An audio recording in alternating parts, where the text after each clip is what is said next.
প্রায় ৬ মাস ধরে গাজায় নির্বিচারে নিরীহ মানুষ হত্যা করছে দখলদার ইসরায়েলি বাহিনী। আর দিন যতই যাচ্ছে বাড়ছে এ হামলার মাত্রা। এবার এ নারকীয় তাণ্ডব রুখতে ইসরায়েলের কাছে অস্ত্র বিক্রি বন্ধের আহ্বান জানিয়ে জাতিসংঘ মানবাধিকার পরিষদে প্রস্তাব পাশ হয়েছে।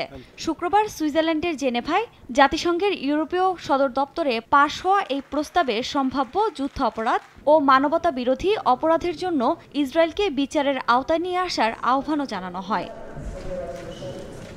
জাতিসংঘ মানবাধিকার পরিষদে প্রস্তাবটি তুলেছিল পাকিস্তান। পরিষদের ৪৭ সদস্য দেশের মধ্যে বাংলাদেশ সহ ২৮টি দেশ প্রস্তাবের পক্ষে ভোট দেয়। বিপক্ষে ভোট দেয় যুক্তরাষ্ট্র, জার্মানি সহ ৬টি দেশ।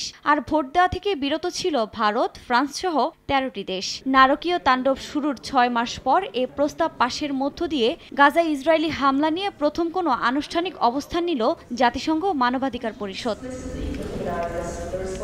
এ সময় ইসরায়েলের কাছে অস্ত্র, গোলাবারুদ ও অন্যান্য সামরিক সরঞ্জাম বিক্রি, হস্তান্তর ও অন্য কোনোভাবে না পাঠাতে দেশগুলোর প্রতি আহ্বানও জানানো হয়। এছাড়া গাজায় নতুন করে আন্তর্জাতিক আইন ও মানবাধিকার লঙ্ঘনের ঘটনা বন্ধে এ আহ্বান জানানো হচ্ছে বলেও জানানো হয়। একই সঙ্গে গাজায় গণহত্যার ঝুঁকি নিয়ে গত জানুয়ারিতে আন্তর্জাতিক বিচার আদালতের রুলের কথাও উল্লেখ রয়েছে প্রস্তাবে। অবিলম্বে গাজায় যুদ্ধবিরতি ও জরুরি ভিত্তিতে ত্রাণ যেতে দেওয়ার আহ্বানও জানানো হয়েছে প্রস্তাবে।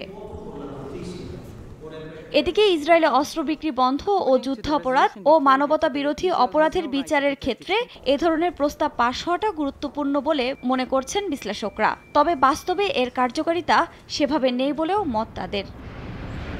আফরিন মৌ, সময় সংবাদ।